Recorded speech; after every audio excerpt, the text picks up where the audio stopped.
Black Star Network is here. Hold no punches! I'm real revolutionary right now. Black power. Support this man, Black media. He makes sure that our stories are told. Thank you for being the voice of Black America, Roland. Stay black. I love y'all. All momentum we have now, we have to keep this going. The video looks phenomenal. See, this difference between Black Star Network and Black-owned media and something like CNN. You can't be Black-owned media and be scared. It's time to be smart. Bring your eyeballs home. You dig?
folks. Today is Friday, January 20th, 2023. Coming up, Roland Martin Unfiltered on the Black Star Network. The Biden administration, they are reinstating a fair housing requirement that is going to play a central role in forcing cities to have plans to end segregation. We'll talk about that on today's show. Also on today's show, Florida Governor Ron DeSantis continues his attack on African Americans. But the question that we're going to be dealing with is, again, what is next? Is this going to be the Republican strategy when it comes to these culture wars? That's the issue that we are going to be also studying. Also on today's show, I want to talk about African Americans and the issue of building capacity as it relates to our businesses. I'm going to unpack that thing because I really believe that in many ways we are operating far too small, and a small mentality is contributing to our businesses not being able to grow. Marilyn Mosby loses her high-powered defense team. We'll tell you why a federal judge is trying to hold her lead lawyer in criminal contempt. And you often seen him on our show. Also on today's show, Donald Trump withdraws his lawsuit against New York Attorney General Tish James. Could it be because a judge slapped him with $1 million in fines for filing frivolous lawsuits? Plus, we'll hear from Dr. Rowe talking about part 2 of our conversation on healthy eating. Folks, all of that on Roland Martin Unfiltered, the Black Star Network. It's time to bring the funk. Let's go. He's got it. Whatever the miss, he's on it. Whatever it is, he's got the scoop, the fact, the find. And when it breaks, he's right on time and it's rolling. Best believe he's knowing. Putting it down from sports to news to politics. With entertainment just for kicks, he's rolling. It's on go, roll, y'all. It's Roland Martin, yeah. Rolling with Roland now. He's funky, he's fresh, he's real, the best, you know he's Roland Martin now.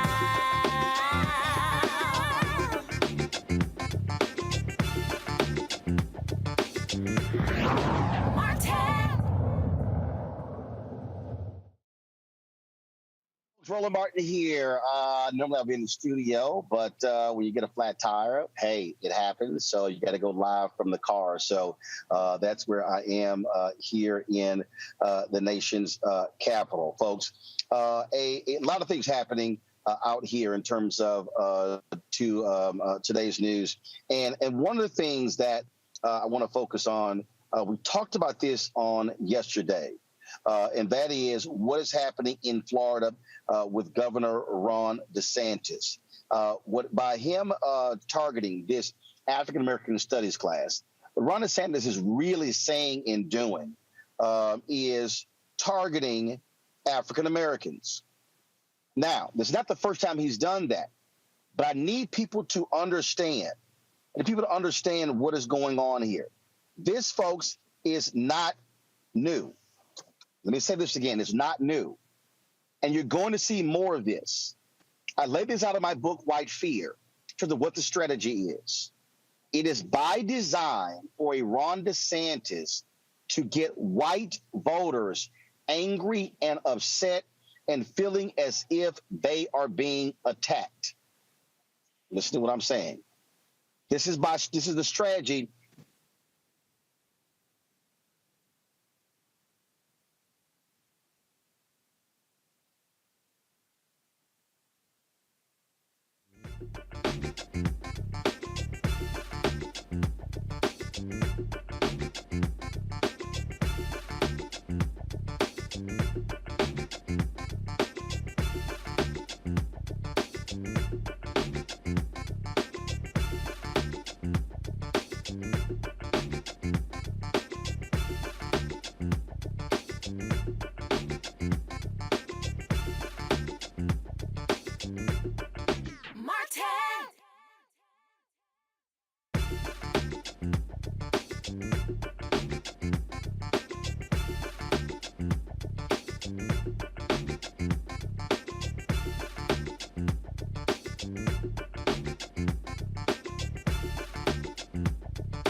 All right, folks, just have the technical difficulty here. So, again, literally, I'm broadcasting from the side of the road because of a flat tire. And so we're going to be talking about Ron DeSantis, what he's doing in Florida, but also the case of Marilyn Mosby out of Maryland.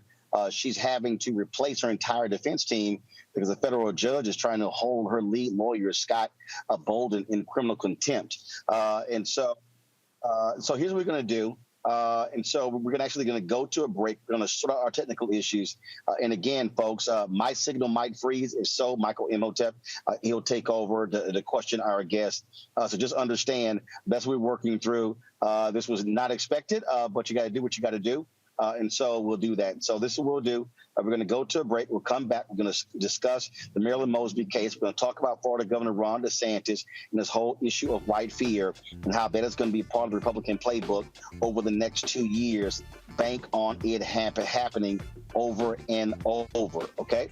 And we'll also talk about Moms for Liberty taking over school boards now. Too many of us have been falling asleep, and how they are trying to do more of that in the future. Folks, download the Black Star Network app, Apple phone, Android phone, Apple TV, Android TV, Roku, Amazon Fire TV, Xbox One, Samsung Smart TV. Also support us with our Bring the Funk fan club. Send your check and money orders to P.O. Box 57196, Washington, D.C. 20037-0196. Cash App, $RM Unfiltered. PayPal, R Martin Unfiltered. Venmo is RM Unfiltered. Zelle is Roland at RolandSMartin.com. Roland at RolandMartinUnfiltered.com. We'll be right back. Okay. What happened to time cues? You got to keep. People think that these television shows that tell stories about who we are as black men, and then they paint these monolithic portraits of us.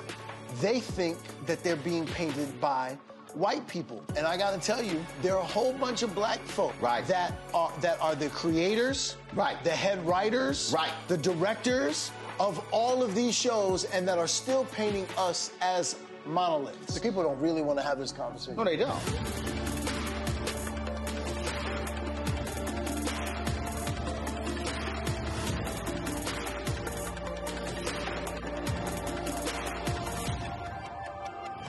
Next on the Black Table with me, Greg Carr.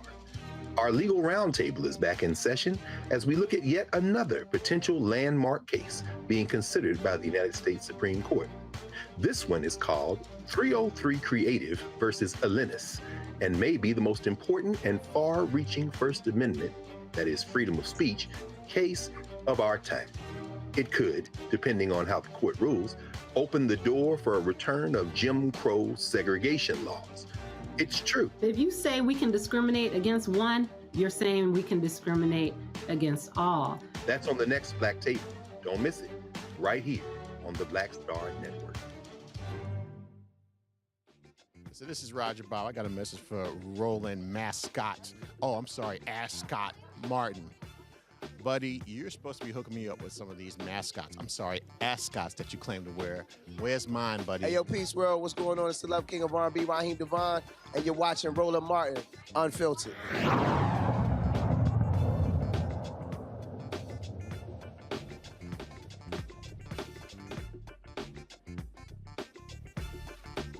All right, folks. Former Baltimore State's Attorney Marilyn Mosby now has to find her a new legal defense team because a federal judge is going after her lead attorney, or former lead attorney, Scott Bolden, trying to hold him in criminal contempt.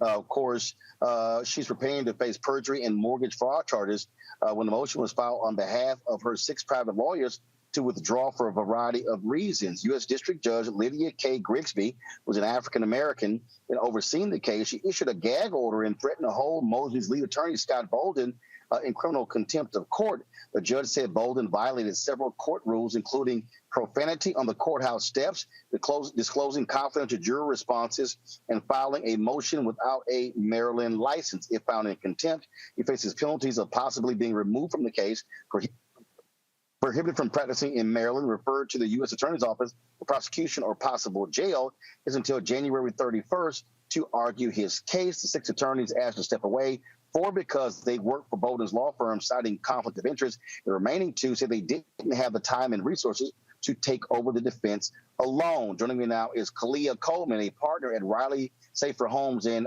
Cancilla. She's also a former federal prosecutor. Okay, so I'm sorry, just Kalia, just help me out here. So the judge is angry that Scott in a press conference said the word bullshit on the courthouse steps. Is this federal judge overreaching? Well, Roland, certainly some could view it that way and others may not.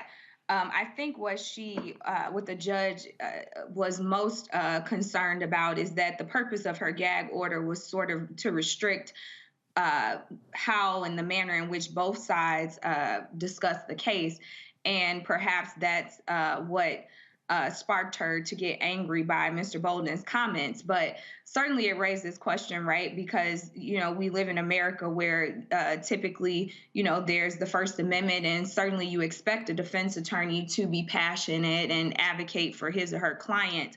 But I think the court saw it as a means of disrespect because, as part of instituting the gag order, I'm sure there was some type of discussion about the parameters of what should and shouldn't be discussed to the media in light of the high press and the high level of attention that this case has received, given Ms. Mosby's prior status as the Baltimore State's attorney. The other thing she's looking at criminal contempt. That's a heavy charge there. Break this down for us. How is it criminal contempt? So, Roland, you are absolutely right. It is very rare that an attorney is subject to criminal contempt charges. A lot of attention has been placed on the violation of the gag order, but perhaps it's the combination of things. Just based on my review of things, one of the issues the judge took real issue with is the fact that there were certain documents filed, and Mr. Bolden is not licensed to practice in the District of Maryland federal court. It's my understanding he's the D.C. attorney. And so as attorneys, we have to be licensed to practice in, the jurisdiction or the court that we are seeking to file. And there's a way around that. Usually you seek admission. Pro hoc vice is the legal term, where you may not be admitted, but you're asking the court to grant you permission to, appear in court and file documents. Otherwise, you have on your team attorneys from that jurisdiction who is licensed, and then they assist you. And here it appears that Mr. Bolden filed documents. He signed those documents, and he's not licensed to practice. So I believe that might be the driving force behind the criminal contempt charges. Although I will admit that seems to be a pretty harsh sort of strategy that the judge is taking or approach. But certainly she seems to be really disappointed and is trying to convey that she is not happy with how Mr. Bolden has proceeded in the matter. One of the things that, again, when a lot of people don't realize, and I say this all the time, federal judges have tremendous discretion. When we were talking about the appointments by President Joe Biden, a lot of people were saying, these judges, it's no big deal. I kept saying, y'all don't understand the power that federal judges actually have and how they can wield that power. That's absolutely right, Roland. They have lifetime appointment. They are extremely powerful. The federal system is one that, obviously has existed for a really long time, and federal judges are generally very well respected. And so you are absolutely right. As a former federal prosecutor, I practiced in front of federal judges for a period of 5 years. And during that time, what you learn is that they do have power, but they also are, they're strictly by the book. And it's important to make sure that you're playing by the rules, because if you do not, there are some grave consequences that could result from that, as we're seeing here.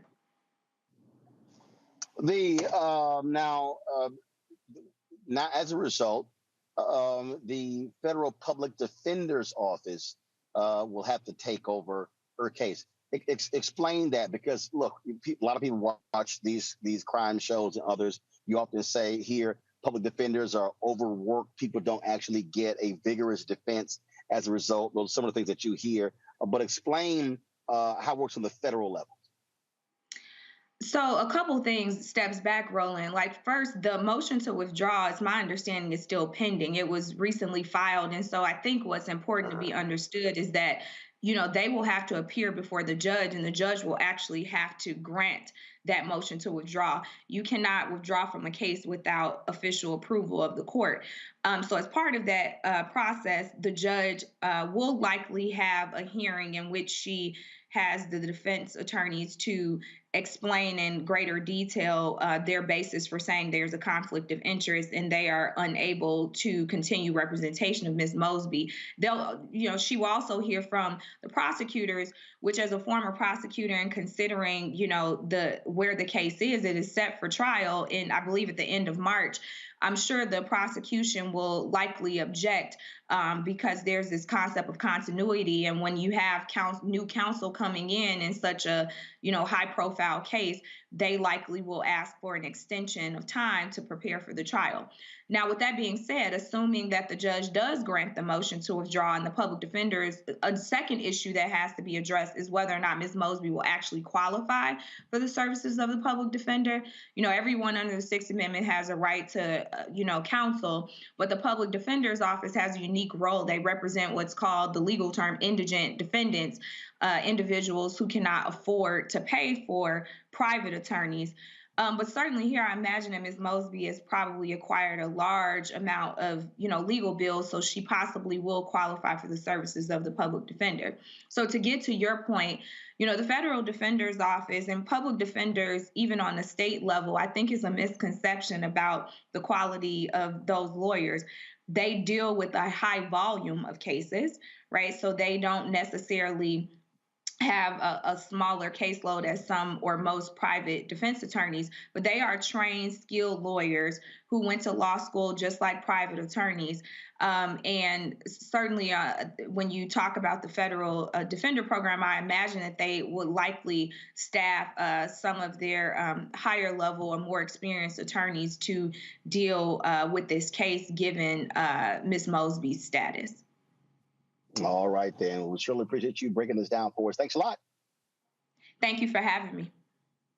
All right, then. Michael Imhotep hosts the African History show. So, Michael, what did you make of this? I mean, this sounds like this is a judge who really is pissed off with his defense team. A criminal contempt?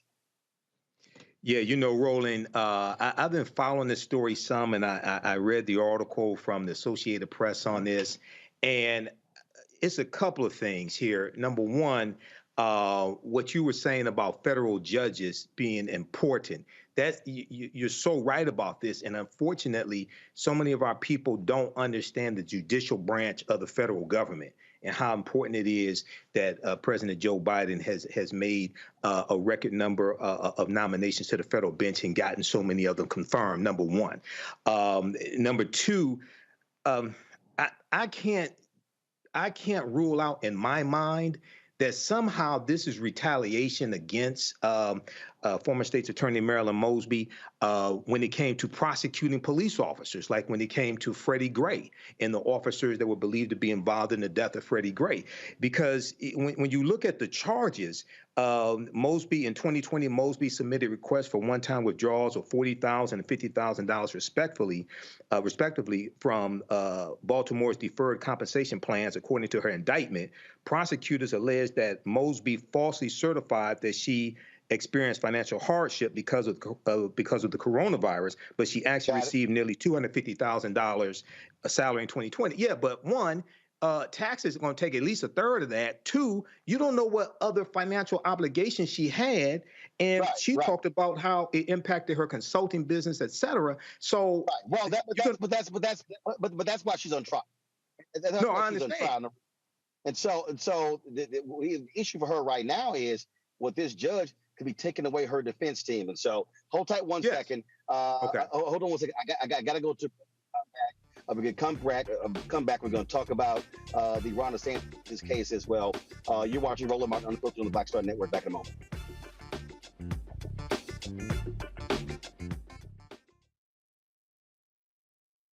Hatred on the streets, a horrific scene, a white nationalist rally that descended into deadly violence. White people are losing their damn minds. As an angry pro-Trump mob storms the U.S. Capitol, we've seen shootings. We're about to see the rise of what I call white minority resistance. We have seen white folks in this country who simply cannot tolerate black folks voting. I think what we're seeing is the inevitable result of violent denial. This is part of American history. Every time that people of color have made progress, whether real or symbolic, there has been what Carol Anderson at Emory University calls white rage as a backlash. This is the rise of the Proud Boys and the Boogaloo Boys. America, there's going to be more of this. Here's all the Proud Boys, guys. This country is getting increasingly racist in its behaviors and its attitudes because of the fear of white people. The fear that they're taking our jobs, they're taking our resources, they're taking our women. This is white fear.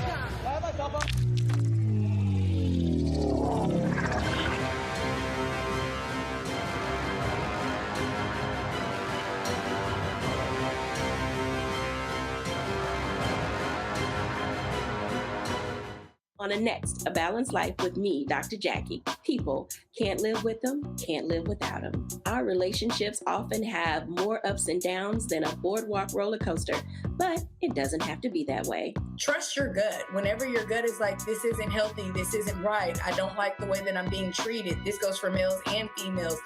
Trust your gut, and then whenever that gut feeling comes, have a conversation. Knowing how to grow or when to go, a step-by-step guide on a Next, A Balanced Life on Black Star Network.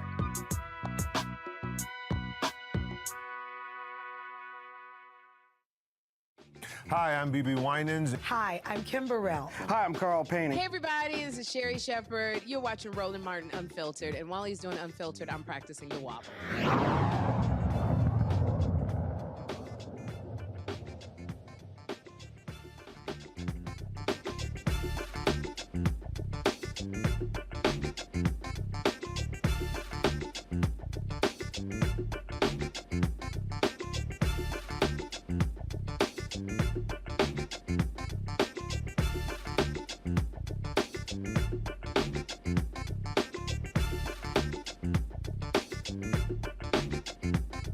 Welcome back to Roland Martin Unfiltered on the Black Star Network. The U.S. Conference of Mayors, they've been meeting in the nation's capital this week. And today, President Biden addressed them at the White House. This is, remember, you have the African American Mayors Association, the U.S. Conference of Mayors. A number of the nation's black mayors were in town. Mayors from, of course, from Charlotte, from Atlanta, Little Rock, a number of places all across the country. And this is an opportunity for these mayors to not only meet with federal officials, the Biden administration, when it comes to funding and issues along those lines. One of the issues that was major was climate change that was talked about as well. And so at the White House today, President Biden spoke to them, laid out his vision for the country as well as they celebrated today, the second anniversary of the Biden administration being in the White House. And folks, do we have Biden's speech ready? Okay, here is what Biden had to say to the U.S. Conference of Mayors.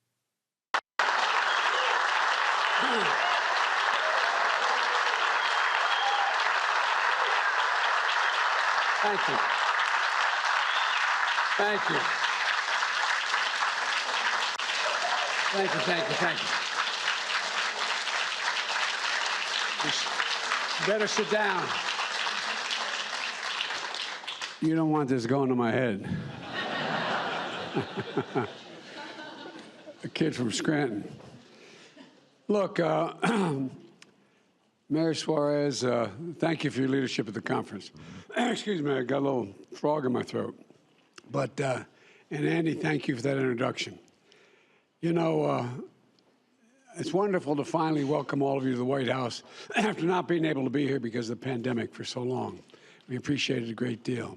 And some of you know I started my career as a county councilman in the state of Delaware, and then I ran for the U.S. Senate because serving as a local official was too hard. They know where you live. They knock on your door, and I've always had enormous respect for the job you do. And by the way, Suarez, you and I have something else in common. You know what it is? We both married way above our station. Way, way above our station. You all think I'm kidding. Some things are just self-evident.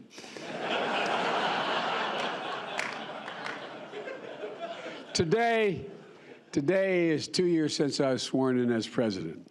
And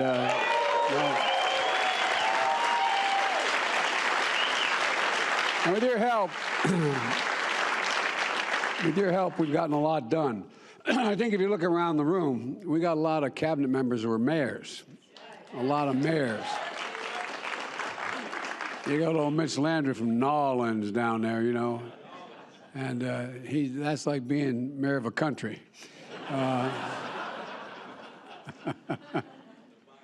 Yeah, I tell you what, my daughter went down to Tulane University in large part because his dad, it's a long story, but when he was mayor, and I thought she's going to come home talking with this boy talking funny at me, you know what I mean, from Bayou Lafourche or something.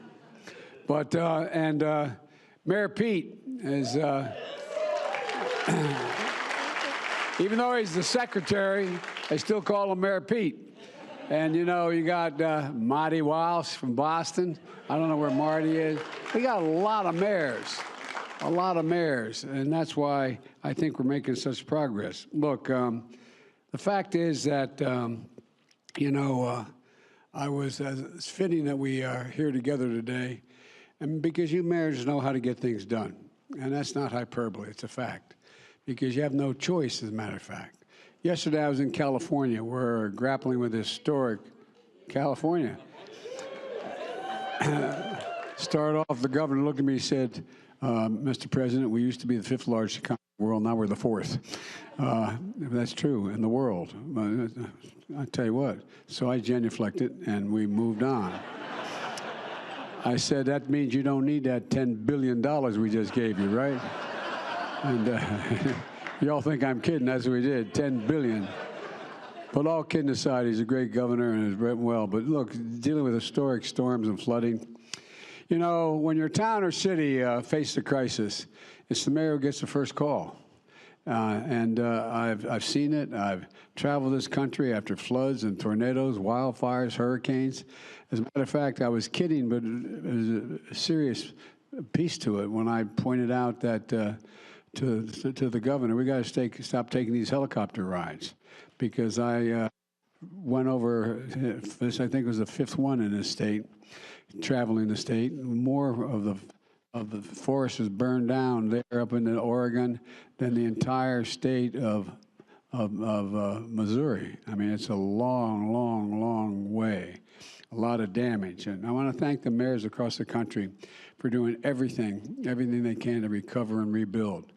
It matters that you're the ones who make sure, as trite as it sounds, that the garbage gets picked up, the potholes gets fixed, the buses you can catch to work and be able to continue to be there on time, and so much more of significant consequence. But those things are consequential. You affect people's quality of life more than any other group of people in the world. And mayors know the measure of success isn't how many partisan points you score, it's how many problems you fix. Can you fix the problem? When I came to office, we had a lot of problems.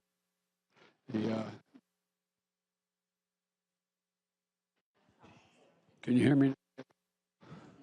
The pandemic was raging, our economy was reeling, but we acted together. Now, 2 years in, it's clearer than ever that our plans work, and we're building the economy from the bottom up and the middle out, not just the top down. Because when we do that, by the way, the wealthy do very, very well, and everybody, the poor, have a shot, and the middle class can have a little breathing room. An economy that benefits that folks in the heartland as well as in our cities and all across America. And, I remember, as I said, my family, I was born in Scranton, Pennsylvania. When Cole died when I was in 3rd grade, we had to move. But I go back to Scranton. Everybody's joke is they're from Scranton. Everybody's from Scranton. But think of all the towns you know, and some of you are mayors of, that they go through school, they want to stay where their family is, where their relatives are, where they know everything, and they have to say, Mom, I got to leave. There's no jobs here. There's no jobs here in my town. I'm serious. I'm deadly earnest. And what we're trying to do is not just rebuild the economy, bring back the pride and the sense of belonging, the sense of I want to stay where I live now, where I'm able to do what I want to do. And that's the whole purpose of what we're trying to do in our cities when people used to move out. But, you know, now they're beginning to move back in. Cities are growing, not just big cities, small towns as well. The economy, the rewards work where we don't need a college degree to provide for your family. It helps to have that college degree, but you don't need it to provide for your family. 2 years ago this week, 18 million people were out of work. 2 years ago this week. Now the net number is under 1.6 million, near the lowest levels in decades. The unemployment rate is as low as it's been in 50 years. We've created 11 million jobs, 750,000 manufacturing jobs. Where in the hell is it written to say we can't be the manufacturing capital of the world in this? I mean it, not a joke. I got so sick and tired of us exporting jobs and importing product. We're now importing jobs and exporting product. That's what we're going to do. That's what we're doing. No, I really mean it. Because we're beginning to invest in ourselves again because of you all. Over the last 2 years, more Americans applied to start a small business than any year in history, any year on record. They make up 50% of all the economy in America. Fewer families are facing foreclosure or an eviction than before the pandemic. Families in our communities are starting to breathe just a little bit easier. But folks, it's not only that. Pride is coming back to American communities and to American cities. And that's not just on the coast, as I said. It's in every part of the country, including many towns and cities and local communities that have been forgotten for much too long. Much too long. And it's not an accident. It's a strategy. When I came to office, a strategy that we stuck to, even in the face of a lot of criticism, a strategy that we put into action, a strategy to recover and rebuild and invest in America. You know, hesitate a second to just digress a little bit. We used to invest 2% of our GDP in research and development every year. That's what we did in America. But then along the way we stopped. We stopped investing in America in research and development. We invest now 0.7%. We used to be number one. Now China is number two. We're number 8. I mean, there's things we've allowed to happen. It's not been conscious. It's just sort of slipped up on us. And the way in which we changed the way we dealt with corporate law, a whole range of things. But we're changing it. And we're changing it. As I said, we're going to export product, not jobs. With your support, I signed the law of the American Rescue Plan to deliver immediate economic relief to families and communities that needed it most. One study found that before the law was passed, 70% of the mayors in America expected to cut critical jobs like teachers and transit workers. 27% of you were facing steep cuts in police department budgets. So we acted. And with the CARES Act we passed under the previous administration, some of it had to go to your legislatures for permission to get the money. I've been the bad guy when I was a senator and as vice president, a pain in the neck. Why do you have to go through the legislature? No, I'm serious. I'm deadly earnest about that. Because you go through the legislature, you can't blame them. They say, I want a piece of my district. But you can apply directly. When I wrote the cops bill years ago, you didn't have to go to the legislature or governor to determine. You could apply directly. If you qualified, you got it directly. You got the money directly. Well, that's what we're talking about. And things began to change. Instead, we made sure the American Rescue Plan empowered you directly to avoid painful layoffs. You put cops back in the street, firefighters back in the jobs. You kept teachers in classrooms. You asked for the money and you qualified for it. In Knoxville, Tennessee, Mayor Kincannon gave premium pay. Is the mayor here? There you are, Mayor. Well, you gave premium pay to police officers and firefighters to keep them on the job. It was a big deal. All right, folks, you want to see all of that, simply go to the White House YouTube channel. Go to whitehouse.gov. You want to see the full comments of President Biden. When we come back, we can talk about drama in Florida, how Ron DeSantis is stoking white fear. That is going to be the GOP strategy for the next 2 years. Trust me, I'm telling you all that. So we'll discuss that next on Roland Martin Unfiltered on the Black Star Network. Don't forget, folks, I'm going to be in St. Louis tomorrow. The St. Louis Area Urban League, Michael McMillan, Tef Poe, discussing white fear. The timing is absolutely great. Turn out, please. We want y'all to come out. It's free and open to the public. You can RSVP info@RolandSMartin.com, info@RolandSMartin.com. And of course, you can get a copy of my book, White Fear, at all available bookstores, download it on Audible. You can also get it from Amazon, Barnes, and other places as well. Gotta go to a break. I'll be right back.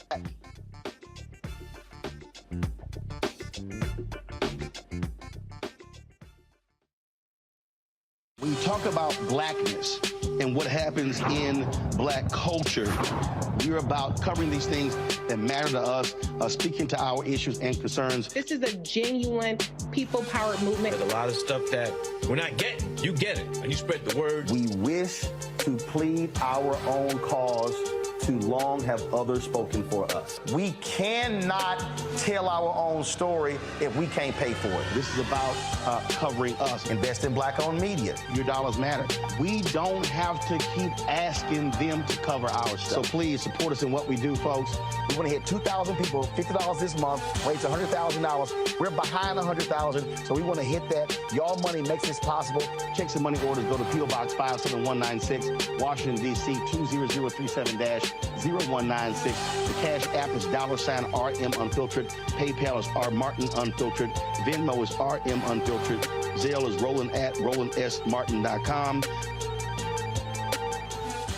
Black Star Network is here. Oh, no punch! I'm real revolutionary right now. Thank you for being the voice of Black America. All momentum we have now, we have to keep this going. The video looks phenomenal. See, there's a difference between Black Star Network and black-owned media and something like CNN. You can't be black-owned media and be scared. It's time to be smart. Bring your eyeballs home. You dig? Next on the Black Table with me, Greg Carr. Our legal roundtable is back in session as we look at yet another potential landmark case being considered by the United States Supreme Court. This one is called 303 Creative versus Alennis, and may be the most important and far-reaching First Amendment, that is freedom of speech, case of our time. It could, depending on how the court rules, open the door for a return of Jim Crow segregation laws. It's true. If you say we can discriminate against one, you're saying we can discriminate against all. That's on the next Black Table. Don't miss it. Right here on the Black Star Network. This is Judge Mathis. Hi, I'm Teresa Griffin. Hi, my name is LaToya Luckett, and you're watching Roland Martin Unfiltered.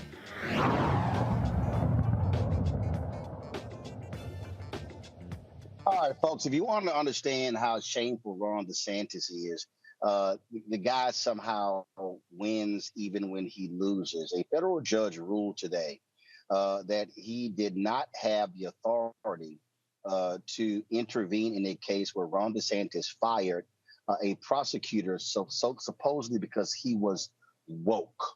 And so it was Andrew Warren who he replaced in August and fired him. But the judge did rule that he violated Andrew Warren's right to free speech.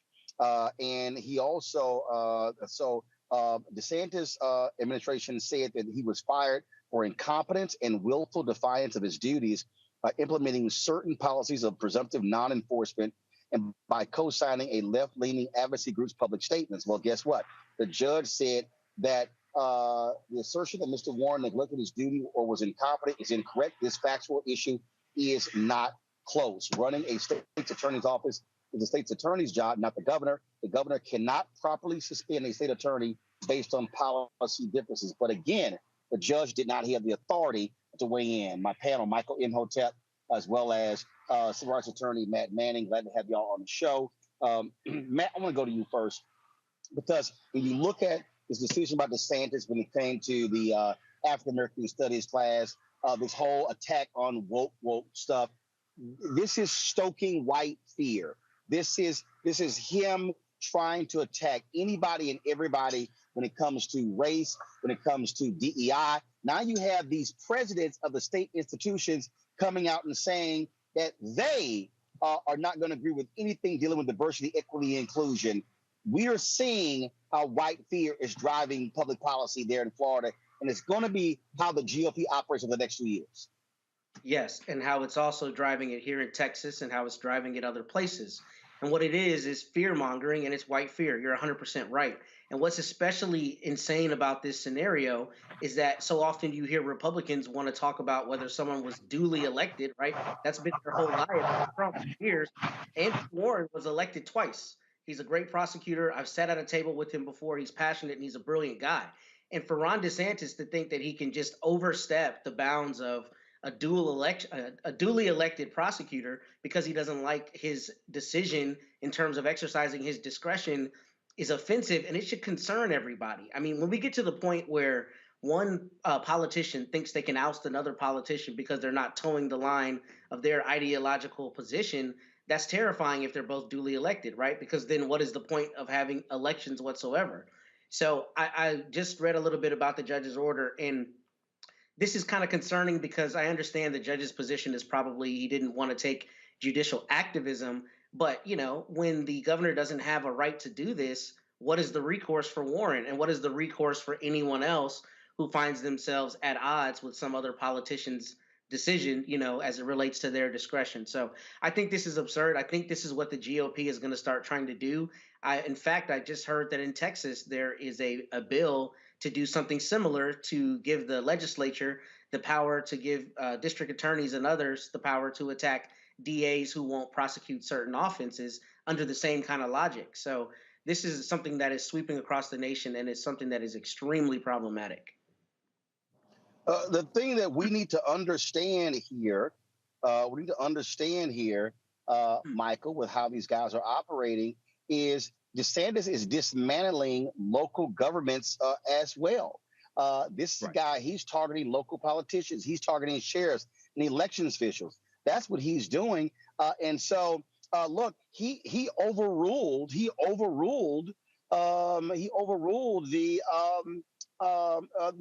congressional seats and said, fine, he drew his own in violation of the federal law, and they still move forward.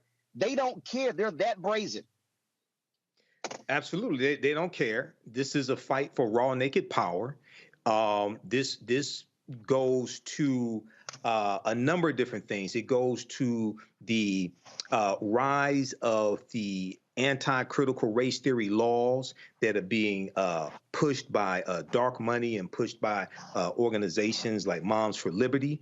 It's being promoted by organizations like Fox News.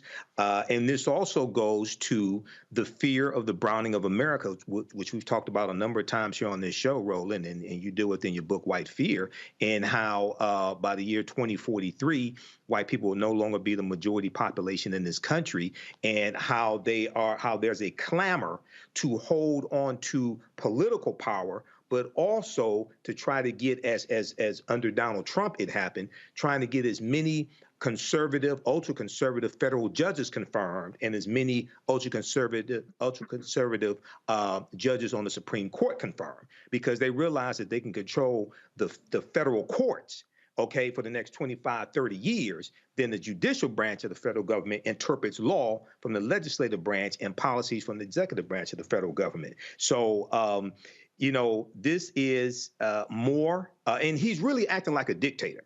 DeSantis is acting like a little Trump. He's acting like the dictator of Florida. And then also, remember, you dealt with it here on this show, Roland, I forgot what he called it, but it's like the voting Gestapo force that went out and arrested people who are former felons who were under the impression that they could vote legally, and it was sent voter registrations in the car, in the mail, voter registration cards in the mail, and then they send the police out to arrest them and say, oh, you voted illegally.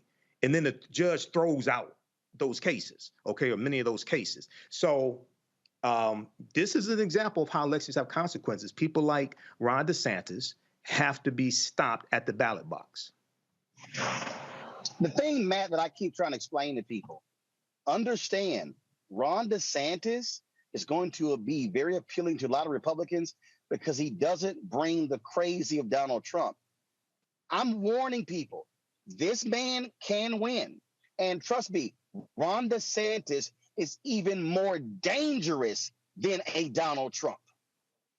Yeah, you're exactly right. He's more dangerous than Donald Trump because he's not bombastic and he is intelligent enough to at least try to do things where he's got some kind of basis behind it. Whereas Trump, I mean, Trump made a lot of ridiculous decisions, but the reality is I think DeSantis is just considerably more insidious, and I think he's got deeper plans. And I think, to your point, he's more palatable to Republicans because they can look past Trump's, personal shortcomings, and they can say, oh, here's a guy who is not as bad. He's not as objectionable. He's not out talking, in a degrading way about women or disabled people or any other contingent of people. And even though his ideology is insane, I mean, what this guy is doing is horrible, is trampling the Constitution. They find him more palatable. And partially, I think that's why he's doing some of this crazy stuff, because he knows Trump is running and he wants to have that leg up because obviously Trump's already come at his neck.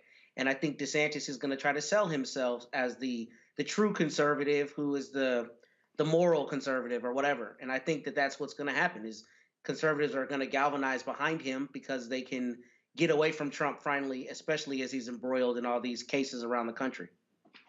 And Michael, when you look at he's targeting black folks, and black voters had better understand this is going to be a danger come 2024. Yep. Absolutely is a absolutely is a danger come 2024. It's a danger right now. You look at what he did with the, like I just said, you look at what he did with his voter Gestapo force. But also, people have to sit back. African Americans need to sit back and ask the question, right? If our vote didn't matter, why would they go through such measures to suppress our vote? And if you understand the history of Florida, 1868, the Florida State Constitution, what they did was they imposed felony disenfranchisement laws. This is where it goes back to. The fight that Desmond Meade had that you documented here on this show, Roland, that goes back to 1868, 3 years after the Civil War ended. African Americans were 48% of the population of the state of Florida.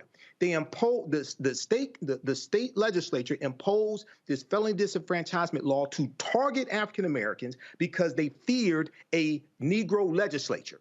They knew we would vote a lot of these white supremacists out of office, and they expanded the crimes that were classified as felonies as well to lock us out of political power. So if you understand the history and your understanding of politics is directly related to your understanding of history. If you're ignorant of history, you're going to be ignorant of politics. All you have to do is study the history of Florida, and you can see why they're doing what they're doing today and why we have to fight and vote these people out of office and keep them out of office. You're absolutely right. And so, again, there are a lot of people who sat on the sidelines in Florida who did not vote. There are people there who are upset. There are people who are saying, well, you know what? This is a lost cause.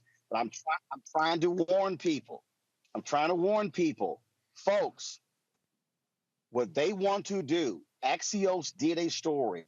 They have studied the 4 years under Trump, and they had looked at all the mistakes they made and the plan that they have in place. If they win it back in 2024, is to gut the federal government. They will fire thousands of civil servants. They want to impose. You want to talk about the Taliban?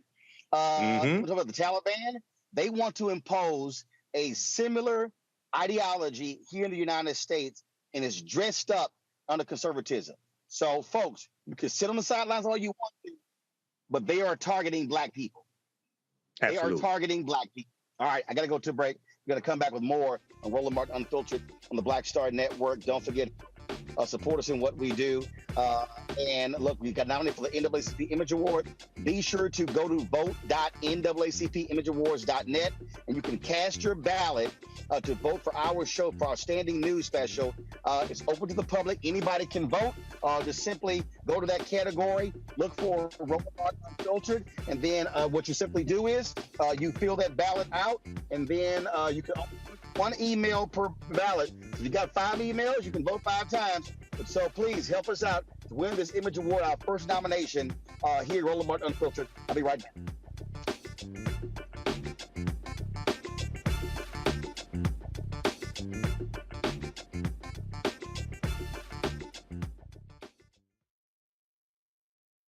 On the next, A Balanced Life with me, Dr. Jackie. People can't live with them, can't live without them. Our relationships often have more ups and downs than a boardwalk roller coaster, but it doesn't have to be that way. Trust your gut. Whenever your gut is like, this isn't healthy, this isn't right, I don't like the way that I'm being treated. This goes for males and females. Trust your gut, and then whenever that gut feeling comes, have a conversation. Knowing how to grow or when to go, a step-by-step guide on the next A Balanced Life on Black Star Network. On the next Get Wealthy with me, Deborah Owens, America's Wealth Coach, we're talking about the difficulty of being able to acquire wealth for Black Americans. My guest, Emily Flitter, is the author of The White Wall: How Big Finance is Bankrupting Black Americans. The bad stuff that you feel when you're dealing with the financial services industry is not your fault. It's not your fault, and you don't deserve to be treated like this. That's right here on Get Wealthy, only on Black Star Network. We're all impacted by the culture, whether we know it or not. From politics to music and entertainment, it's a huge part of our lives, and we're going to talk about it every day right here on The Culture with me, Faraji Muhammad, only on the Black Star Network. What's up, y'all? I'm Will Packer. I'm Chrisette Michelle. Hi, I'm Chaley Rose, and you're watching Roland Martin Unfiltered.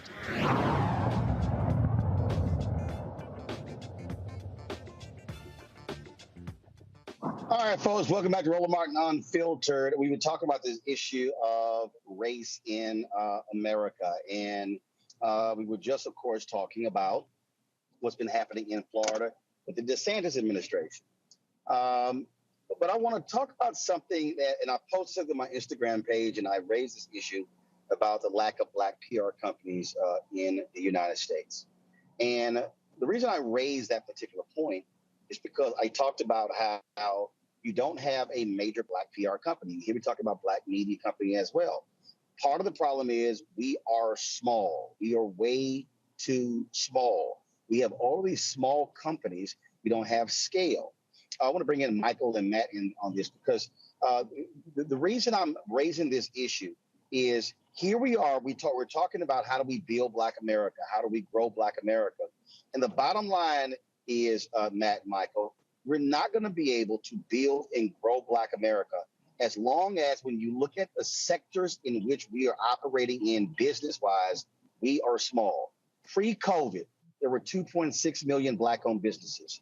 2.5 million had one employee. So truth be told, we only really have 100,000 Black-owned businesses. 95% of all Black-owned businesses same thing. It comes down to size. I'm trying to get people to understand we can't just say, hey, I own the business. It means nothing if you're small. Yeah. You know, Roland, this is something extremely important. We talked about this some yesterday on Faraji Muhammad's show, The Culture. We don't really understand scaling. The past maybe 10, 15 years, there's been so much emphasis on starting businesses. I've seen, numerous workshops on entrepreneurship, trying to get African Americans to start businesses. There's been less emphasis on changing the mindset of African Americans to, one, support African American owned businesses so that they can grow, so they can scale, so they can increase revenue, hire more employees, number one. Number two, something else is extremely important, and you know this, Roland, from coming from a family that actually owned a catering company. Other ethnic groups will employ family members and start businesses with family members, right?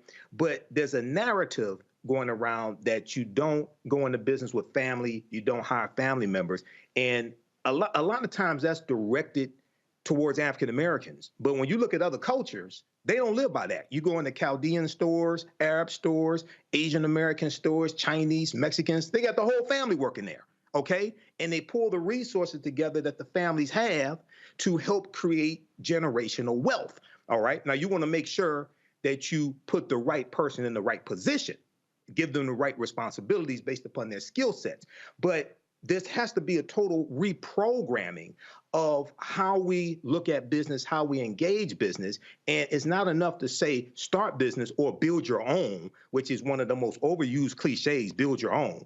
But there also has to be emphasis on supporting, consistently spending dollars with Black-owned businesses to keep them in business and help them grow. But so here's the deal, Matt, that I want people to understand. I'm going to say something that's probably about to piss a lot of people off. And that is, many of us have lifestyle jobs, lifestyle businesses. Now, let me explain that. What that means is, again, I'm going to go back to pre-COVID. 2.6 million Black-owned businesses, 2.5 million had one employee. And those Black-owned businesses were doing, on average, $54,000 in revenue.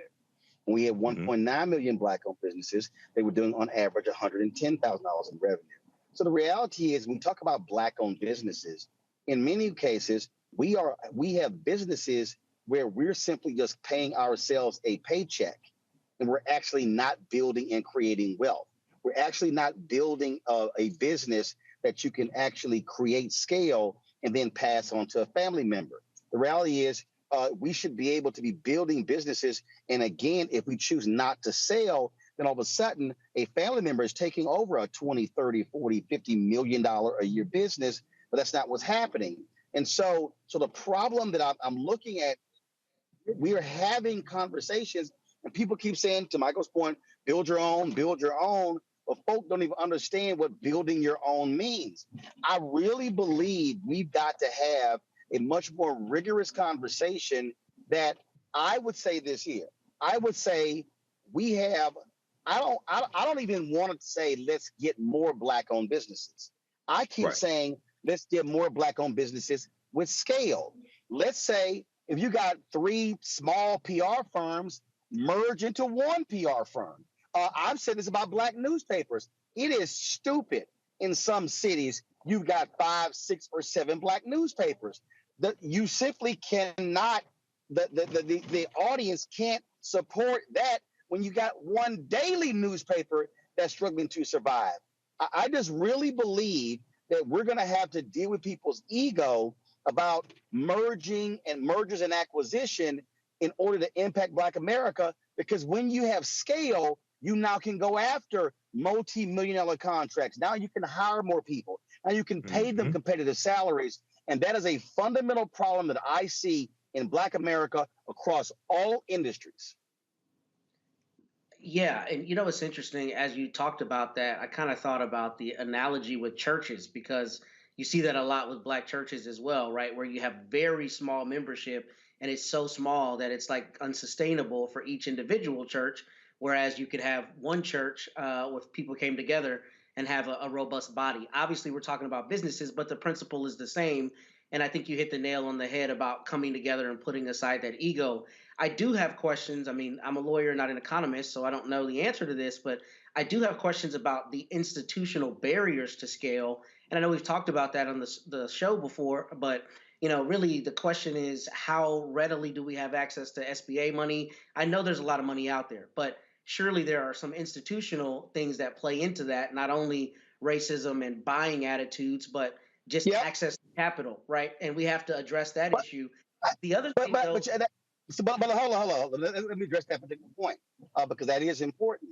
But in many ways, it's not necessarily access to capital, because the reality is, if you have one business that's doing very well, and then another business, if you're looking at what their debt to equity ratio is in terms of what their revenue is, things along those lines. So you to the point you made about the churches. Now I'm saying, okay, I don't have 2 staffs. I don't have 2 office buildings. I don't have I don't have, the multiple terms of expenses. Now I'm able to compete much more effectively. I just think that what's happening is we're so small that, and we got a bunch of small little silos that you can't build anything. And so scale comes in when you're able to compete for larger contracts. And so versus having 20 Black websites, you go from 20 to 2.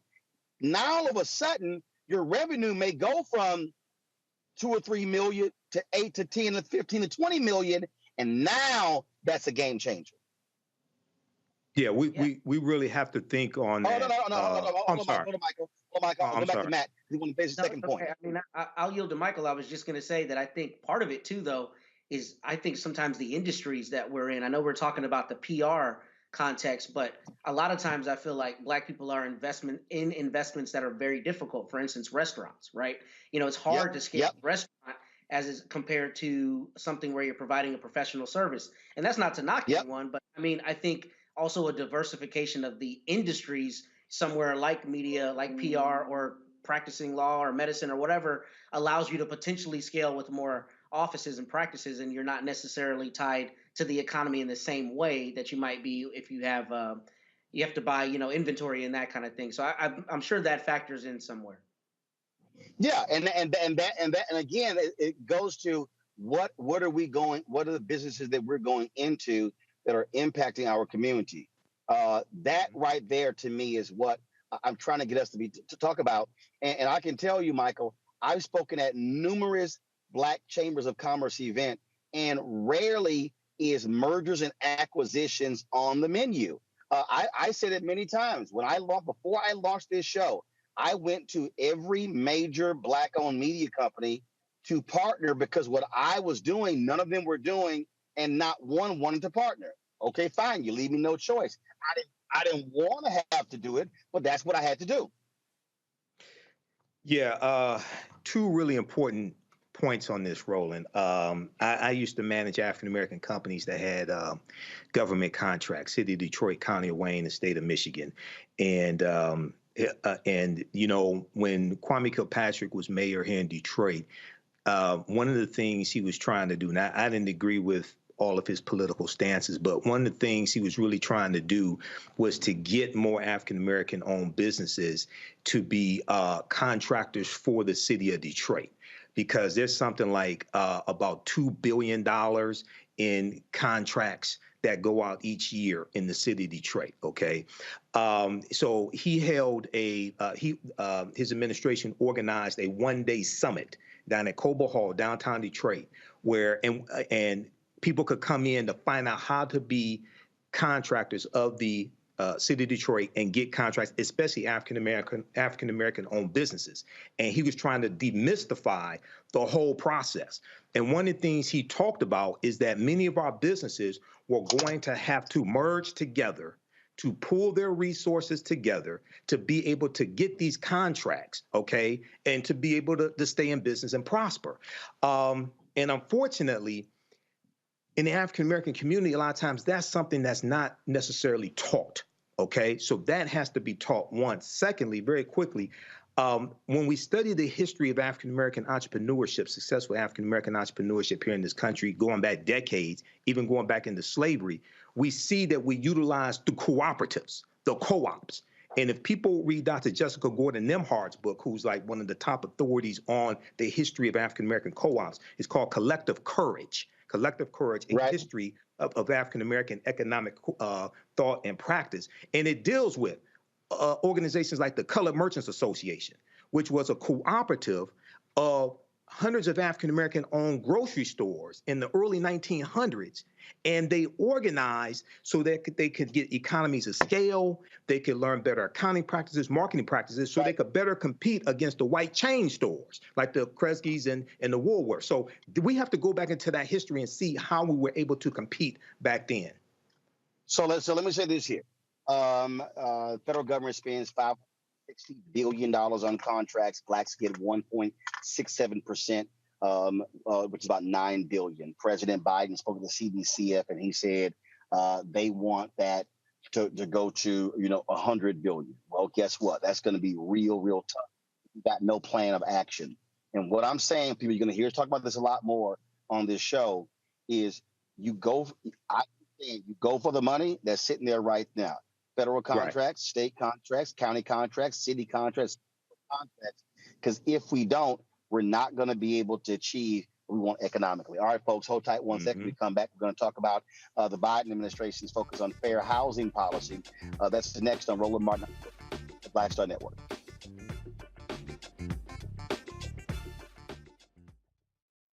Next on the Black Table with me, Greg Carr. An hour of living history with Dr. Richard Mariba Kelsey, thinker, builder, author, and one of the most important and impactful elders in the African American community. He reflects on his full and rich life and shares his incomparable wisdom about our past, present, and future. African genius is saying that my uncle was a genius, my brother was a genius, my neighbor was a genius. I think we ought to drill that in ourselves and move ahead rather than believing that I got it. That's next on the Black Table, here on the Black Star Network. Most people think that these television shows that tell stories about who we are as black men, and then they paint these monolithic portraits of us.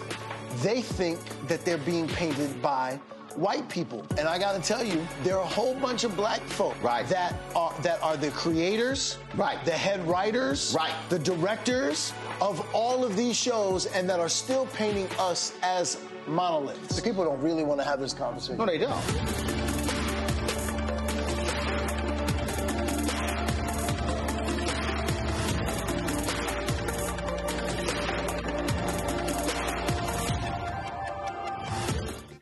What's up, everybody? It's Godfrey, the funniest dude on the planet. Hi, I'm Israel Houghton. Apparently, the other message I did was not fun enough. So this is fun. You are watching Roland Martin, my man, Unfiltered.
1968, the Civil Rights Act was passed, also known as the Fair Housing Act. That act was designed to get rid of discrimination in the housing industry. It really was a practice that was put in place by realtors in this country to keep black folks from living in white neighborhoods. It was so pervasive that it really limited African Americans from also being able to build and create wealth. Now, we have seen that over the last 50 some odd years, that has continued in this country. You still have lawsuits that exist where people are being locked out, where you have realtors who are pushing African Americans to buy homes in non-white areas. Now, there are those who may be watching who say, well, why do you want to live in a white area? Because it also comes down to the value of homes. We've seen appraisers, the stories where they will give a low appraisal to a home that clearly somebody black lives there. They will look at the art on their wall or books, look at pictures, and we've seen where African Americans have removed a number of those items, and guess what happens? They get a high appraisal. So the bottom line is we still continue to see in America racism in the housing industry. Now, President Obama, they had a plan to require cities to turn in their plans of action to how to end segregated housing. But then the Trump folks came in and then they blew that out, saying that that plan was going to somehow destroy the suburbs in this country. Well, if you know how the suburbs were created, you will realize that was all about white flight. Where were they running from? The Fair Housing Act of 1968. And so that's really how the suburbs blew up. It was white flight. Well, now the Biden administration is moving forward with that same plan, requiring cities to submit their plans of action to end segregated housing in this country. Now, using the force of the Housing and Urban Development Department, they're reintroducing the affirmatively furthering fair housing rule, okay? This rule, of course, requires states, cities, and public housing agencies seeking federal funds to complete a comprehensive assessment explaining how housing segregation exists in their communities and what their plan is to address it. Again, it was restored in 2021, but the new version will simplify and emphasize goal setting. It was first introduced again by the Obama administration in 2015, repealed by Trump's folks. Now, Secretary Marcia Hudge issued a statement says emphasizing housing equality in this new rule. This proposed rule is a major step towards fulfilling the law's full promise and advancing our legal, ethical, and moral charge to provide equitable access to opportunities for all. The rule receives support from more than 30 national racial justice and housing organizations. Joining us now is Demetria Sponsor. She's Vice President and Director of Federal Policy, the Center for Responsible Lending. Glad to have you here. See, the thing that a lot of people don't understand, if you want to understand housing in America, understand it's about money. And so even though the Fair Housing Act was passed in 1968, we continue to have problems truly having equity in this country when it comes to housing and the law. Yeah, most definitely. One thing that I would say is it's really important to recognize that the federal government not only supported or encouraged the private market to discriminate against people of color, they mandated it by law. So it was true that you could not get a VA or an FHA loan if you did not live in an all-white neighborhood, right? So it is federal policy that has actually led to much of the racial segregation and the disproportionate gap in home ownership and safe and clean and nice housing in communities of color. And so I think the affirmatively furthering fair housing rule is a recognition of the fact that the federal government has an obligation to use its funds to correct and remedy the errors, the harms that it has caused, and that states and localities, when they receive those funds, need to do just that. And look, the power of the federal government is the purse. We've seen this. When they wanted to increase the drinking age in this country from 18 to 21, what did the federal government say? They said, hey, states, it's all good. You can do whatever you want. But you can't qualify for federal transportation dollars if you don't raise your drinking age from 18 to 21. And there's no state in America that can actually have roads, bridges, and new highways without those federal funds. Now, Louisiana sold a whole bunch of alcohol. They were the last state to actually change their law, but this is how you use federal power. You withhold the dollars. Yeah, no, I agree. I think that this has the potential to be a very powerful and transformative rule. The other thing that I think is really important is that it includes a requirement that states and localities actually work with the community in developing the plan. And so these plans, these equity plans under the Affirmatively Furthering Fair Housing Rule, will actually be subject to community input, comment, and feedback. And that is a change from the original Obama rule that was proposed that will allow for more community involvement. Michael and Matt with questions. Matt, you first. Yeah, so the question I have is what, if any, sanctions are there if a city or a locality submits a plan and then is found to still be engaging in discrimination or allowing it to occur in their city or municipality? What are the sanctions for that? Well, so I'm glad that you asked that question because one of the criticisms of the 2015 rule under the Obama administration is that it required those plans, but there were no enforcement mechanisms. And so you didn't have any kind of accountability on the part of states and localities when they use the funds. Under this proposed rulemaking, what's going to happen is that consumers, individuals, and community members will actually be able to file complaints with HUD regarding whether or not the state or locality is actually enforcing the plan. In addition, it increases the accountability and monitoring mechanisms that HUD will take in reviewing the specific measures that the states and localities are undertaking to use or to implement their equity plan. Thank you. Michael. Right. Okay. So thanks for coming on, Matria, and sharing this information with us. And this deals with a lot of history as well. When we look at the history, for instance, of racial covenants, racial restrictive covenants here in this country that were written into the deeds of white people's homes and stated that they could not sell their homes to someone who was non-white, especially African-American. This helped to lock a lot of African-Americans out of generational wealth. Even though those are illegal, they still exist today. Can you talk about how we can fight against this? Because this has been one of the ways that we've been locked out of generational wealth in this country for decades. Yeah, no, I mean, I think that's a really good point. Well, the Fair Housing Act is one of the ways that we actually fight against that. And we need strong enforcement, which is something that we're seeing more so under this administration than obviously we saw in the prior administration. The other thing that I want to say is that one of the reasons why restrictive covenants were so problematic goes back to the point of the federal government's policies. So even after the Fair Housing Act was actually passed, the federal government said, going forward, we will not permit, people to include restrictive covenants and accept, and use government financing. However, that does not apply to a property that already exists that had a pre-existing restrictive covenant, right? Right. And so this is how federal policy has led to and intensified the discrimination that has happened in the United States against people of color and our access, quite frankly, to safe housing, affordable housing, and the ability to generate wealth through home ownership.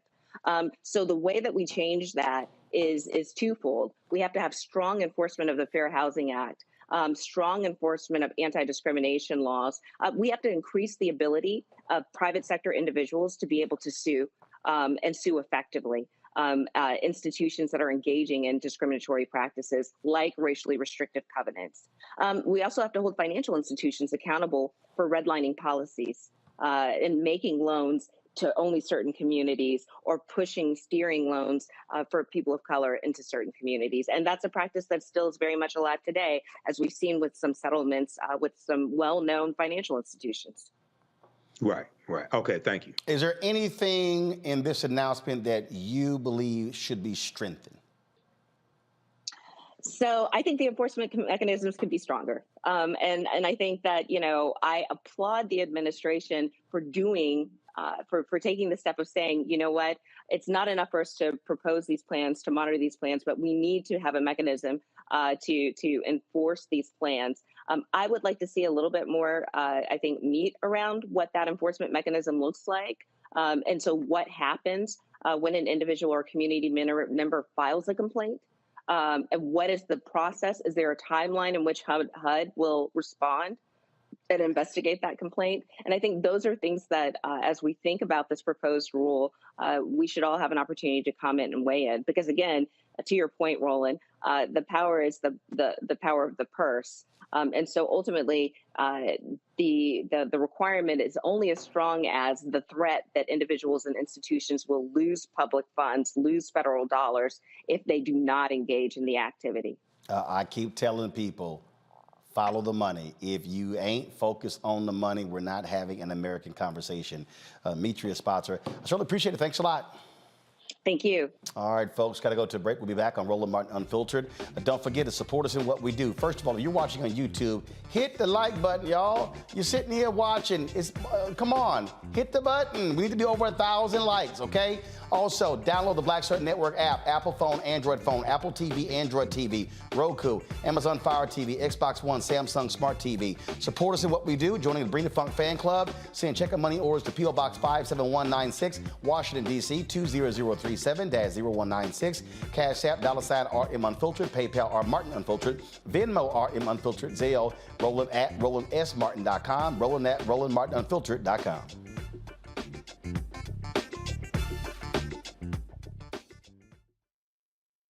I'm Deborah Owens, America's Wealth Coach, and my new show, Get Wealthy, focuses on the things that your financial advisor and bank isn't telling you, but you absolutely need to know. So watch Get Wealthy on the Black Star Network.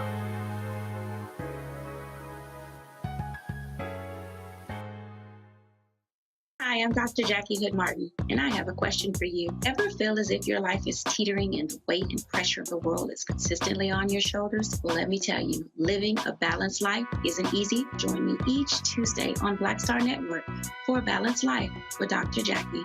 We'll laugh together, cry together, pull ourselves together, and cheer each other on. So join me for new shows each Tuesday on Black Star Network, A Balanced Life with Dr. Jackie.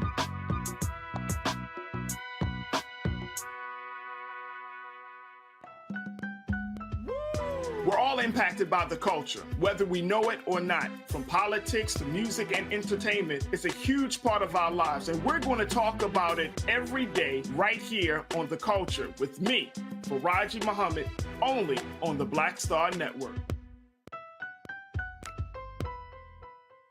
Pull up a chair, take your seat at the Black Table with me, Dr. Greg Carr, here on the Black Star Network. Every week, we'll take a deeper dive into the world we're living in. Join the conversation only on the Black Star Network. Carl Payne pretended to be Roland Martin. Holla! You are watching Roland Martin, and I'm on his show today, and it's what? Huh? You should have some cue cards. Hey, what's up, y'all? It's your boy Jacob Baltimore, and you're now watching Roland Martin right now.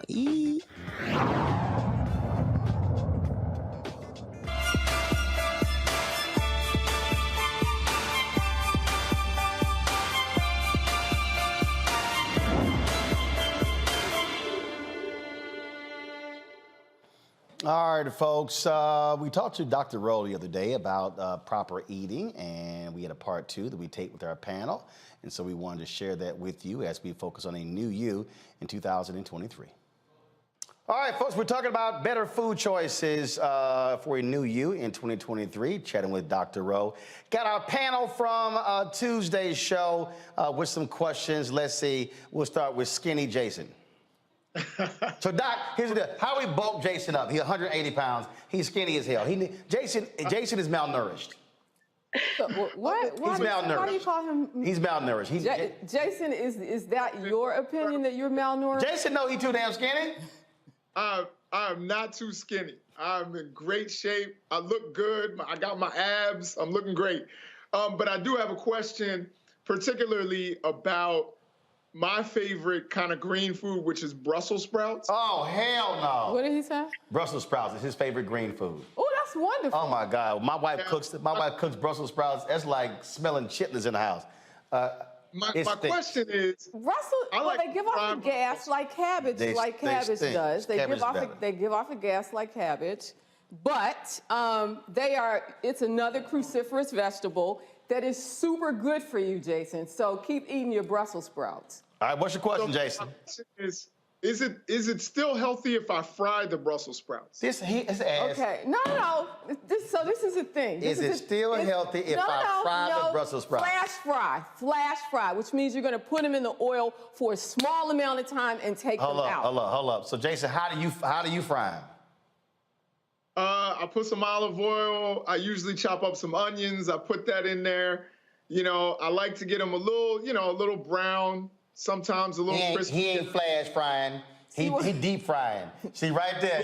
How long you frying your Brussels sprouts? I say like 7-8 minutes. That sounded to me though like you're sautéing. It sounded more like you're sautéing. No, he frying. Right? No, he frying. Yeah. So he frying. His ass. No, were you there? No, his ass frying. See, he trying. Let me tell you something. He doesn't.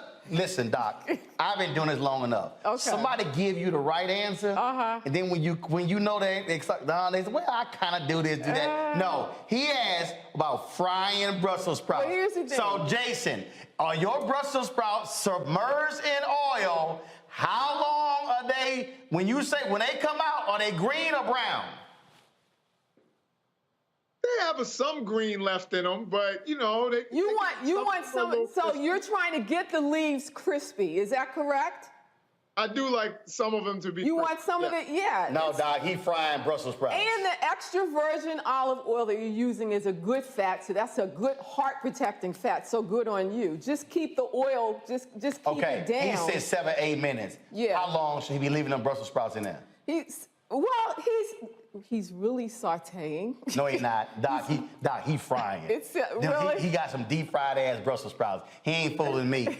How long they should be? You said a quick fry? I said a flash fry. You said a flash fry. How long is that? Fry. So a flash fry is in for about 4 or 5 minutes. Got it. Jason, you about 4 damn minutes too long.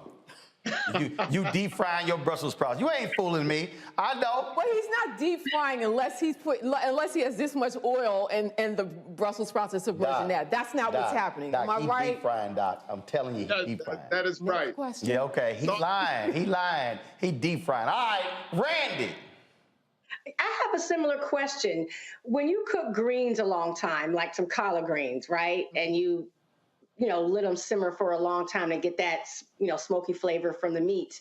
Do you lose all of any nutrients that were in there? Can you cook them so long that there's no nutrients left? So I love this question because this is what black folks do. You ain't lying. This is what fried Brussels sprouts. This is what the culture does, right? I don't want you. So in answer to your question, yes, you do. You lose a lot of vitamins to the water. That's the reason why we have what they call pot liquor. Your grandmother or old folks in your family, you drink the pot liquor. It's because all of those nutrients are leached into the water. I don't even want you to cook your greens in a large amount of water. I want you to cook your greens in extra virgin olive oil with a small amount of water, which is more like sautéing them. And it's also a good way to do this is you don't add meat either. I was gonna come back to that question. You don't add, there's no meat. Hold up, Doc. Randy, what meat you put in your greens? Smoked turkey. Okay, so a lot of people use smoked turkey. Damn well, she ain't putting no smoked turkey. See, because they get extra healthy on the show, and they ain't putting no smoked turkey. She got some bacon in there. She got some pork. You got.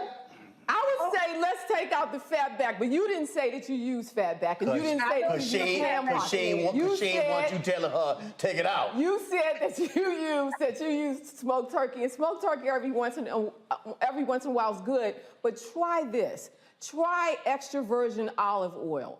So put your greens in a hot pan, one that you've already warmed. Right. Put about $2 silver dollars or 2 50-cent pieces worth of olive oil, depending on the amount of greens you have. If it's a whole bunch, then you might have to do a little bit more. And then only a cup of water. Start it there with a cup of water. Get your greens to be wilted. So just work with the greens so that they're wilted, and then meaning softened, right? Keep doing that. Here's what you're gonna add. You're gonna add red pepper flakes or cayenne pepper. You're gonna add a little salt. No hot sauce? Once the greens... What'd you say, Randy? No hot sauce? You said no hot sauce. No, I'm goodness. You can do hot sauce, but what I want you to do is squeeze lemon juice at the end. Serve a wedge of lemon with your greens, squeeze a little lemon juice through your hot sauce, and it's going to be amazing for you. And you won't have used any meat whatsoever. No fat back, Randy. Try it. Let me know how it turns out. Randy, no fat back. Will. Thank No, you so damn much. well, Negro to my smoked turkey. You know you're gonna be using no smoked turkey in there. Mustafa, go. I promise you. Dr. Rowe, you know, folks are starting to travel a lot more now. I'm on an airplane every couple of days. How do we make sure that we have the healthy eating when we're traveling? Oh, you ain't lying. What do you say? When you're traveling healthy eating, like for instance, I mean, I was doing very well for the first 2 weeks. Flew to Houston, quick trip, up late, up early, and then when I flew to Wichita on Sunday, flight was delayed. I was supposed to get in at 10:15, got in at got midnight. Hotel at 1:30. Only sleep 5 hours. Flew back, came back at midnight. This is a nightmare. And so, but what happened? And again, so your options really are limited when you're flying. So unless you take some food with you. Unless you take some food with you. So right, but when you like going, it ain't refrigerated. Okay, so what do you take? So I don't want to say tuna in a pouch, which is what I would normally do because you'll stink up the plane. So that's out. So I don't want to do that. That's like having Brussels sprouts. But that would have been, it's a great option if you're not in an enclosed space, right? That's out with a plane, dog. We ain't flying private. Right, but get yourself some sliced chicken, get yourself some sliced turkey, put it in a baggie, right? So that's healthy protein, and it's going to help to boost your metabolism, and it's going to give you some energy. Okay, so do that. Get yourself some nuts. Take fruit. You can always do fruit. Fresh. You can take canned, even if you need to do that in its own juice or in water. So, but you want whole foods. You want sustainable foods that are going to get you through your trip. There are options. Many, most airports now have healthy options. From salads to sandwiches. Well, first of all, again, it all depends on what time. Because so part of the issue, and I guarantee Mustafa is the same way as I am. What happens is when you have your early flights, when you anything that's really before 7:30, you got to take in a lot of ways you're screwed. You got to take your own food. But then since COVID, a lot of food places have shut down at 7. So you might be landing at 8, 8:39 or whatever, and if it's not Atlanta Airport or somewhere like this here, your food options are severely limited. And so I know exactly what he's talking about. I would say, I would still say, Mustafa, anybody who's watching, the biggest thing is really, even though you're traveling, still avoiding the processed foods. Avoiding the chips and the cookies. And take your own. Because you can replace those chips and cookies with trail mix. I'm about to say, I thought you were about to take your own chips and cookies. I was like, damn. I was like, all right. No, you can replace the chips and cookies with a healthy trail mix. One that you make yourself or one that you buy. But throw those in your bag. I don't do trail mix. You don't do a lot. So I have a very limited palate. That's fine, but get yourself some dried or raw nuts and throw those in a bag. You can also throw your popcorn. You can throw fruit. Whatever your options are, whatever you like. If you know you're going to get trapped in an airport, right? So what I do then make sure that you walk with your food. So one thing, Mustafa, that I've also done is I'll bring my protein shakes with me. Then that way I can grab a banana or some other fruit, and I got that with me. Or at the end of the day, if I just need, I keep it real simple: salad, salmon, or salad and chicken. I keep it real. I keep it real simple because again, it can get real quick when you like, man, them ribs looking good, or because that bacon burger and it's looking real good. But that's one of the things. And it happened the other day. I had very limited options, so I had a meal I didn't want to eat, but I did eat 3 of them. Okay. Meaning it wasn't like breakfast, lunch, and dinner, and then a flight tomorrow. Oh, so you ate something that wasn't on your plan. Right. That wasn't on the plan, but I limited. but you only went, okay, that's good, that's good.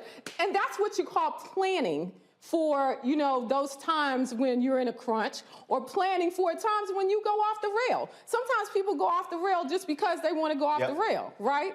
So when you go off the rail, here's what I want you to do. I don't want you to fall into the posture of, oh, I might as well. You remember last week, Randy? Randy wanted some Cheetos last week with Jim Jones was on. Telling. No, we were on the air, so everybody heard it. Okay. So we had to explain to Randy, no, you can't have your cheat snack, because your cheat snack gonna come into your cheat meal, and a cheat meal gonna go to a cheat day, and a cheat day gonna turn to a cheat weekend. Yes. Yeah, I don't want you to fall into the might as well posture. Right. I might as well. You had a sliver of the cheesecake, and you knew that wasn't on your plan, and the next thing you know, you have the whole cheesecake. Or cheesecake for the next 3 days. Right. I don't want you to fall into the might as well posture, because here's what I need you to do. 10 seconds. I want you to just make your next decision your best decision. There you go. All right, which means, Jason, no damn fried Brussels sprouts. Stop fronting. And Randy, get that fat back out of your greens. Stop fronting as well. All right. God, where people get information from you? Get the book. My book is new, out in paperback. Get drrowe.com. Go to getdrrowe.com. Okay. Get the book. Get your meal plans. Get your exercises on. Cool. Get your meditations on. This is a life plan, one that can take you through the rest of your life. And cuss people out to lower your blood pressure. All right, Dr. Rowe, we appreciate it. We'll be right back. Roland Martin Unfiltered on the Black Star Network.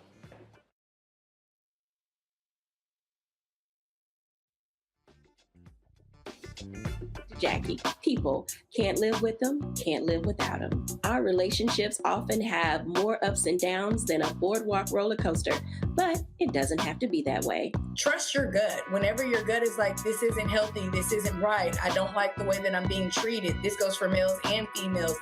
Trust your gut, and then whenever that gut feeling comes, have a conversation. Knowing how to grow or when to go, a step-by-step guide on A Balanced Life on Black Star Network.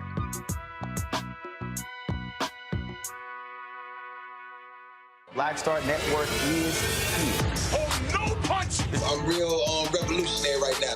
Thank you for being the voice of Black America. All momentum we have now, we have to keep this going. The video looks phenomenal. See, this difference between Black Star Network and black-owned media and something like CNN. You can't be black-owned media and be scared. It's time to be smart. Bring your eyeballs home. You dig? We're all impacted by the culture, whether we know it or not. From politics to music and entertainment, it's a huge part of our lives, and we're going to talk about it every day right here on The Culture with me, Faraji Muhammad, only on the Black Star Network.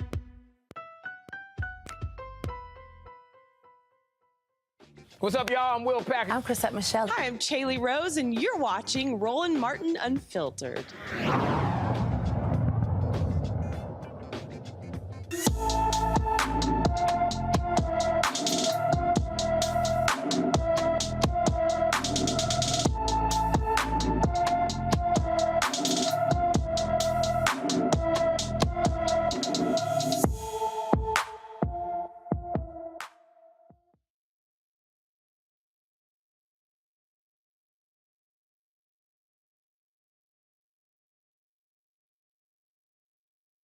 Our 12-year-old Alicia Ortiz Fenwick left for school on Wednesday, January 18th, before leaving for school on the block of South 49th Street and did not return to her Philadelphia home.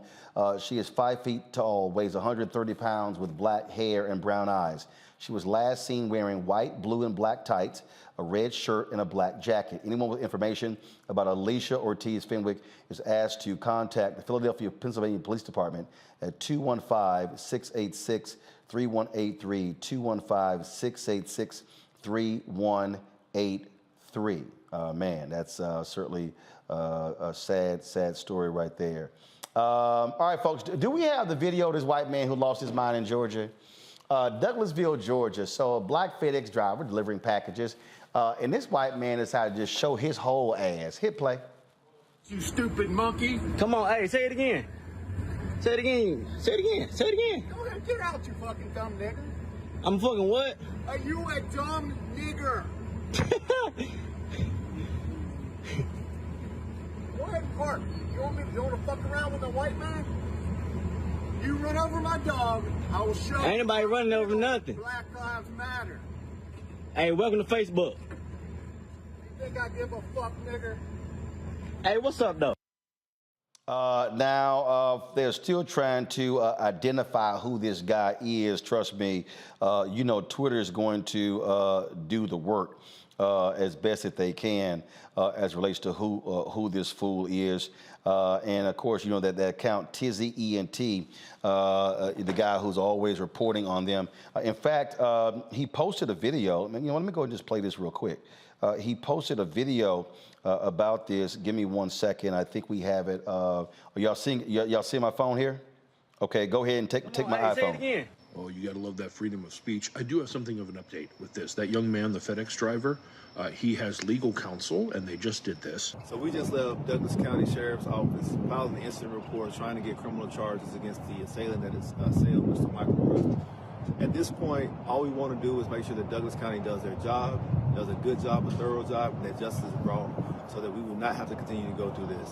It's not missed us that in this week, Martin Luther King Jr.'s birthday was earlier this week, and in the middle of this week, we had to deal with this type of racial injustice. So they know who he is. They have gone to the police and filed a report, and they want police to press charges, and I think everyone agrees with that. And I'll say this, a bunch of people have been posting the identity of that guy. I've seen like 6 names floated. I've seen one name in particular, and it is wrong. It is not that engineer guy people keep talking about. I do know who it is, and I mean, I'll just really quickly, you know, I know who it is. I'm not going to put his name out there because the victim already has his name, and they put it in the hands of police. And now it's time for the police in Douglasville to do their job. It's like the same reason I didn't put the address out there. I would rather he faces real legal consequences than someone just like trying to go to the house and confront him. So don't do that. Matt, this is the kind of But stuff. the police in Act a Douglasville- fool, social media. Oh, you'll get busted. Yeah, it absolutely will. You should. And especially when you see that people are videoing. I mean, I was not surprised because we see so many things like this, but how brazen are you when he's telling you welcome to Facebook and he just continues saying the things that he's saying? I hope that Douglasville actually does their job, and I hope that Georgia has a statute where you can be prosecuted for verbal harassment, because this obviously meets that standard, and this guy needs to be held to account for it. So, Michael, when I was flying somewhere. I put it on Instagram. I forgot where I was flying. And I was going through Chicago O'Hare Airport, and I was I want to take a seat, and it was like a shoe shine stand. And this guy was sitting there on FaceTime. And so I saw Walker. I said, hey, I'm going to step up. The guy was like, you ain't fucking sitting here. I said, I'm sorry. Who you talking to? And he was like, so he starts cussing me out. And I went, you know what? I said, let me get airport police. So I started looking around. And so then the guy was like, you know what? Fine. I said, let me explain something to you. I said, I'm going to extend some grace to your ass today. I said, because had I pulled my phone out, 4 million people would see your ass in about 30 seconds. He started apologizing and everything. I said, I don't care what in the hell you going through. I said, you don't just start cussing the folk out. I said, because if I put you out publicly, I said, your job will be gone and your whole family will know how stupid you are. So he starts apologizing. He said, well, let me move you. I said, no, I ain't sitting down. I said, but you lucky I got Jesus today. These folk, they act a fool. Look, they gonna get busted. They gonna get outed. About 20 seconds, go. Yeah, they're going to get outed, and I saw your post on Instagram. Now, the brazenness that this white guy displayed while the FedEx driver, the African-American FedEx driver, was recording is the same brazenness that Europeans displayed decades ago when they were lynching African Americans and posing for postcard pictures at the same time. Okay. And what Donald Trump has done is make them feel comfortable with their racism and expression. Bottom line is press charges against his behind. And again, that dude in the airport, I told him, I said, man, you lucky. I said, you lucky I have grace today. I said, because I was about to break your ass off publicly. All right, y'all, I gotta go. Landon, come here. So today, y'all, is the last day my niece, she got her new job. She's leaving, praise the Lord. That way she can stop asking me for money. So this is her last, shut up, I don't wanna hear it. This is her last day. This is the one y'all saw in the cars and stuff. So she gonna work for some construction company, and she also getting married, but whatever. So again, her last day, and so I'm tired of having to fund her. So thank goodness she finally got a job with a raise. So y'all say bye to her. We gotta go. St. Louis, I'll see y'all this weekend for St. Louis Takeover. Book signing tomorrow. I'll see Dave Chappelle, Chris Rock on Sunday. Holla!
stories are told. Thank you for being the voice of Black America, Roland. Stay black. I love y'all. All momentum we have now, we have to keep this going. The video looks phenomenal. See, this difference between Black Star Network and Black-owned media and something like CNN. You can't be Black-owned media and be scared. It's time to be smart. Bring your eyeballs home. You dig?